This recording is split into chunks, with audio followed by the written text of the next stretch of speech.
Metals are the top sectoral losers today as China stimulus underwhelms the market. NMDC and Tata Steel as well as JSW Steel lead the losses.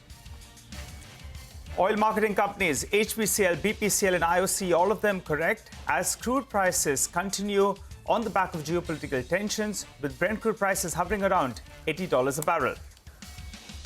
Skipper surges over 7% as Nuvama initiates coverage on the stock with a buy rating. Target price of 650 rupees a share on the back of potential tailwinds from the National Electricity Plan. Tata Motors under pressure as Jaguar Land Rover wholesale slips close to around 10% over supply disruptions and delayed dispatches. Brokerage UBS also issues a sell rating on the stock with a target price at 825 rupees per share.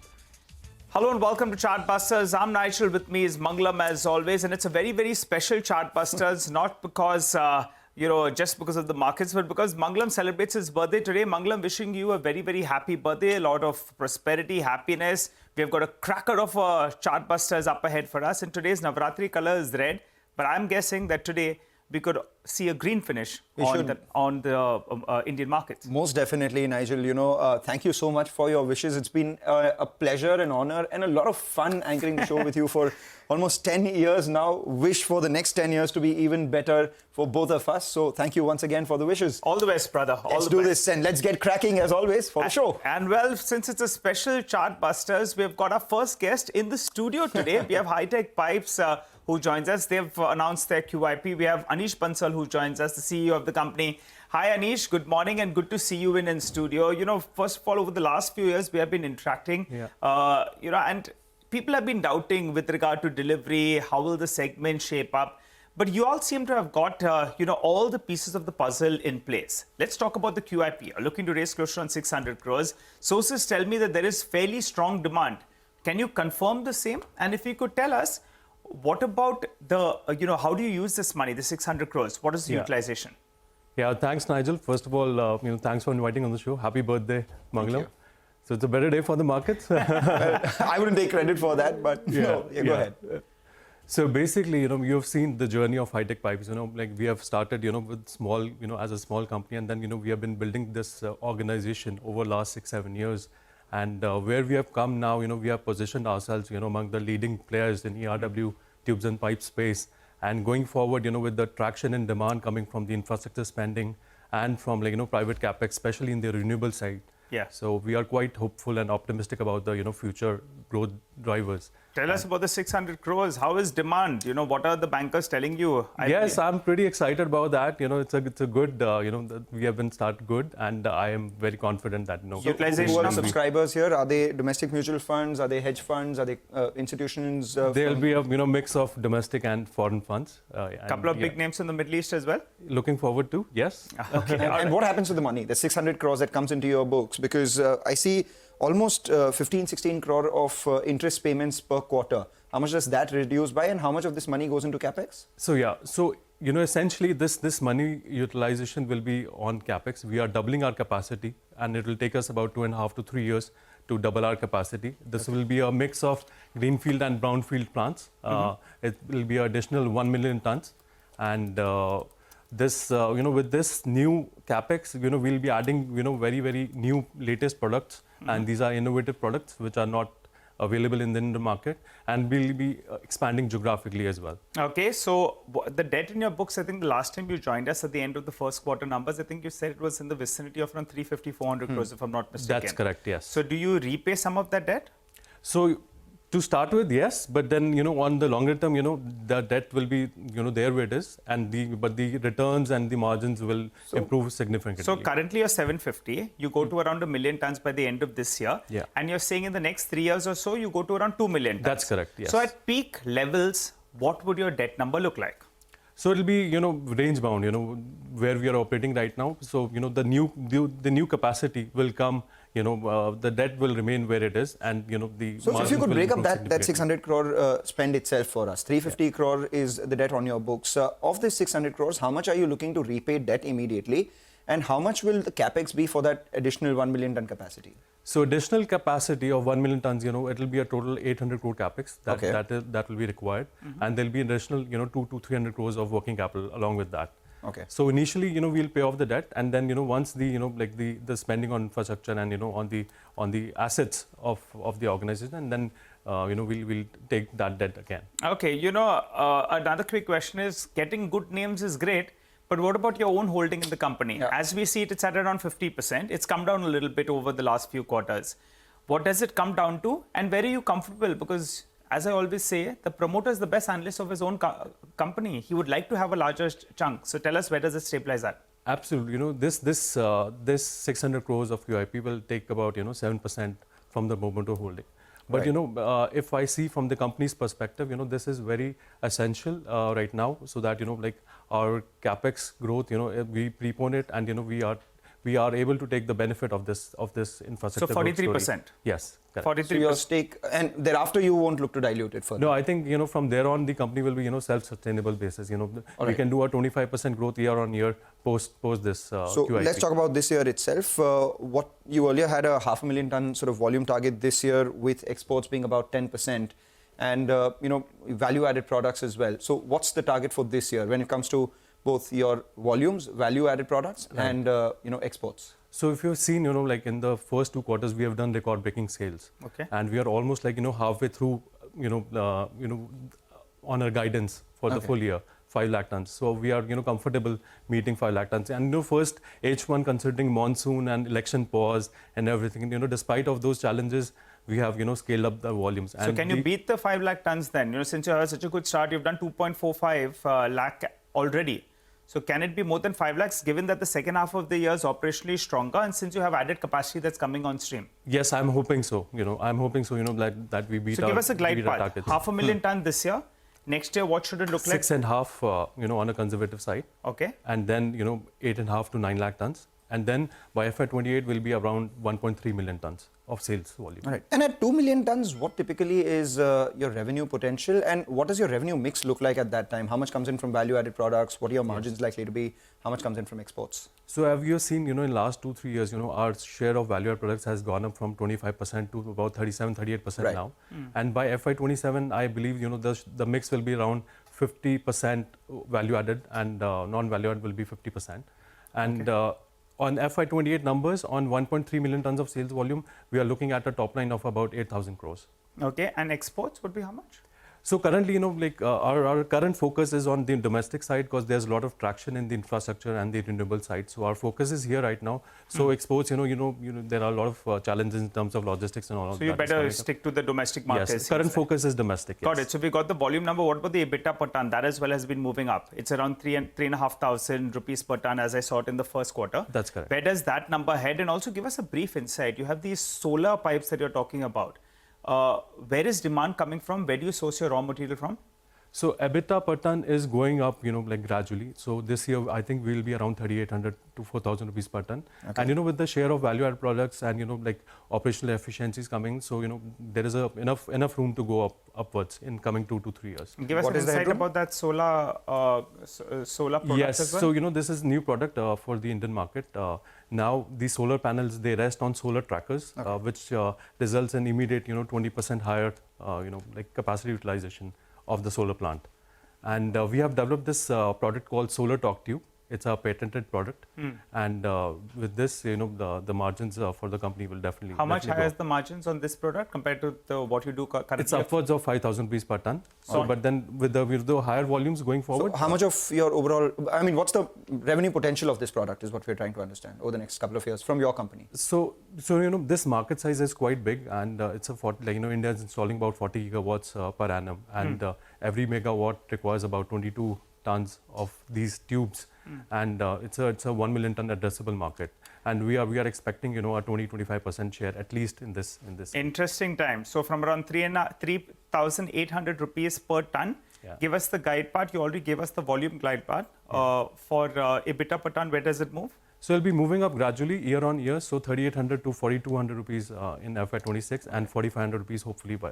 Just a quick question before we let you go. Your ROE and ROCE are suppressed at around 9 and 10% itself. And with this 1,100 crore capex that you will be embarking upon over the next few years, that would put a further downward pressure to your ROCE, at least in the very near term.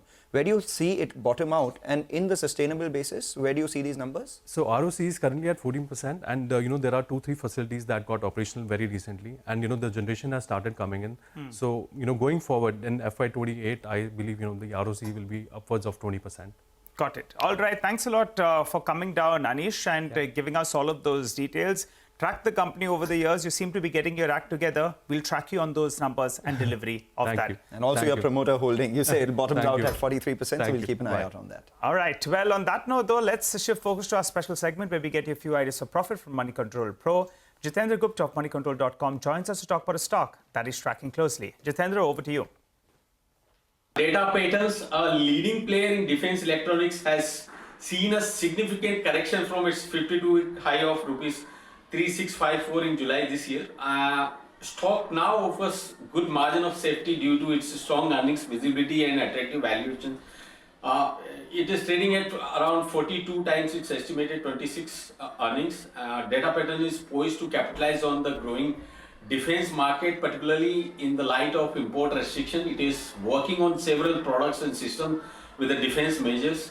The company is eyeing projects worth about 2,000 to 3,000 crore over the next 3 to 4 years. Exports opportunities should also contribute in the coming years.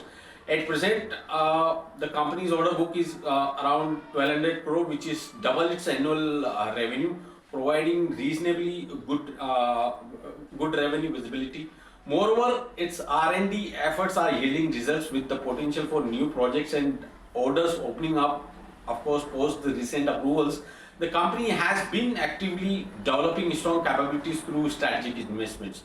It has provided a good, strong guidance for FY25, projecting 20 to 25% revenue growth with EBITDA margin around 35 to 40%. It is also targeting 1,000 crore of new orders in the near term. Overall, I think stock is good blend of growth and valuations one should keep in mind. All right, take that point. Thank you so much, Jitendra. Just before we slip into a short break, the market's moved higher further now, closing in towards that 24,950 mark. The one stock that's taking one's breath away is Trent. Just pull up that stock, the top Nifty gainer up around 4% this morning. We understood that the company has entered into the lab-grown diamond segment as well.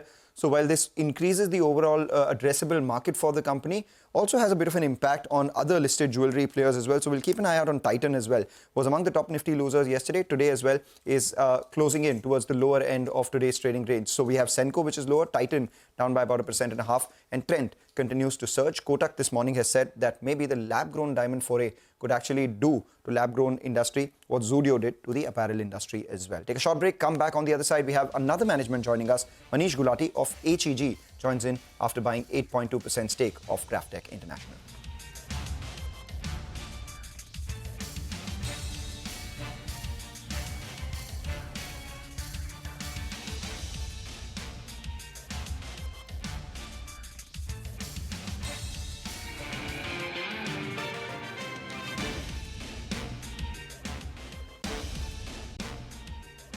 Welcome back. Green on the screen. The Nifty continues to hold above 100 points. But let's focus on a couple of stocks in the broader markets. Graphite electrode maker HEG acquired 8% stake in NSE listed competitor Graftech yesterday for around 250 crores. To understand about the rationale, we have with us Mr. Manish Gulati, the Executive Director at HEG. Hi, Mr. Gulati. Good morning and always good to have you in, sir.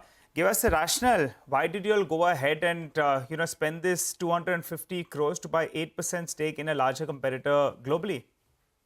Yeah, good morning, Nigel. Good to be on your channel. You see, when we started buying these shares, this company called Graftech, the market cap was around 230 to 40 million US dollars. And as you have seen, HEG market cap has been about $1 billion. So here we had a company which has 1.8 times our capacity, and to add to that, the only backward integrated graphite manufacturer in the world with their own needle coke. So we thought that at this value, I mean, this is a very good buy. So as our treasury operation, we thought that we will invest in this company. So we started buying their shares for the last 6 months, and today we are at 8.23% 50% stake with them. When you started and buying- our average buying was $1.41 to a share.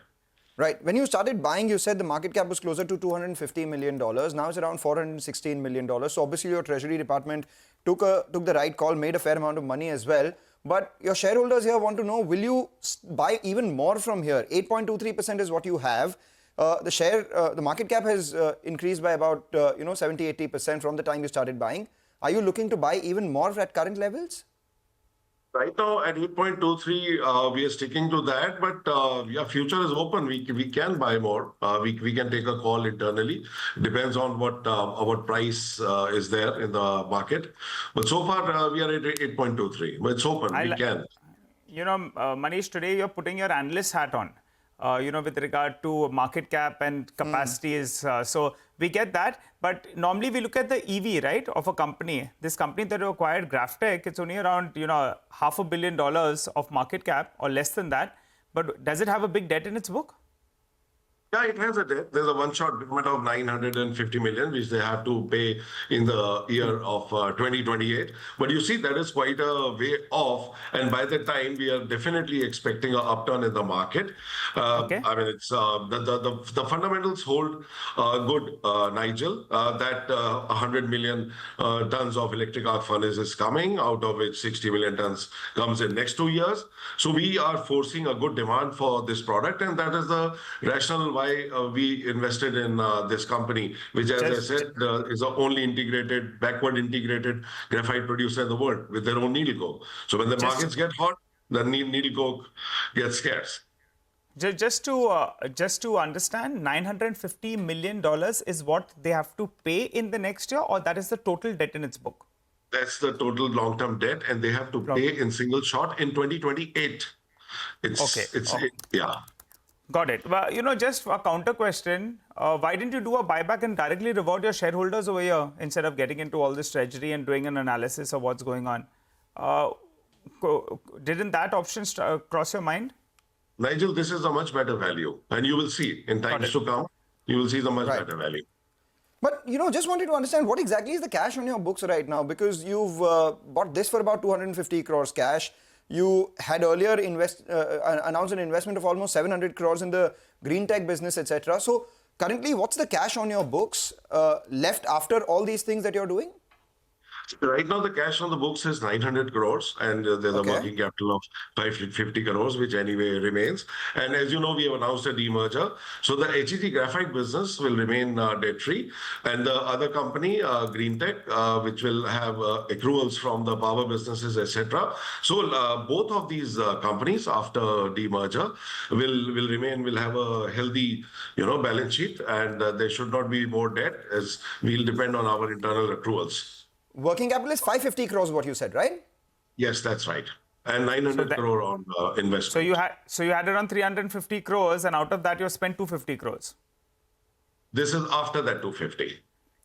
After the 250. Okay, so you're still net cash of more than 300 crores even after this investment, right? Yes. Will you bargain for a both seat in this, or it's a purely financial investment that you've made? See, right now it's a financial investment. The board seat was never the target, but yes, we'll see in future what happens. Okay, all right. What about guidance for FY25? Earlier you were guiding for, I think, around 75,000 tons of graphite electrode sales. Do you stick by that? And also margins, you warned us. Q2, Q3 are going to be weak because pricing will still be depressed. Do you expect things to recover from Q3 onwards in terms of margins? Well, the first half, we are already at an 80% level. So for the year, I think 75,000 tons is definitely possible. And we expect that our H2 should be similar or better than H1.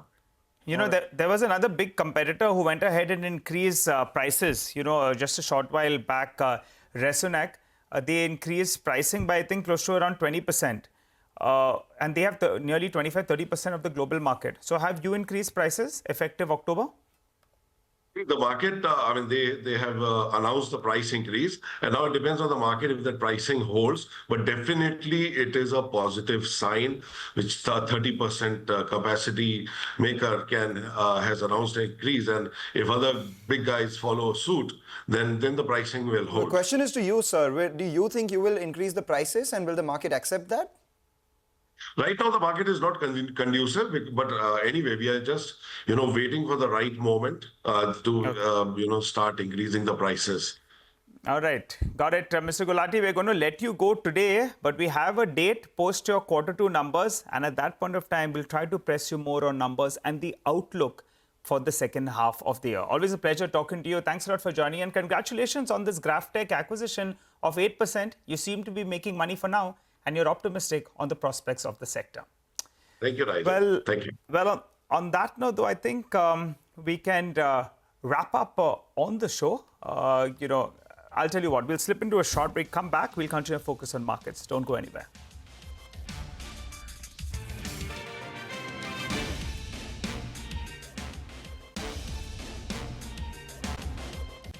Well, it's a near 100-point uptick on the Nifty that we're seeing. The Nifty Bank doing 500 points. The mid-caps having a lot better. Let's see.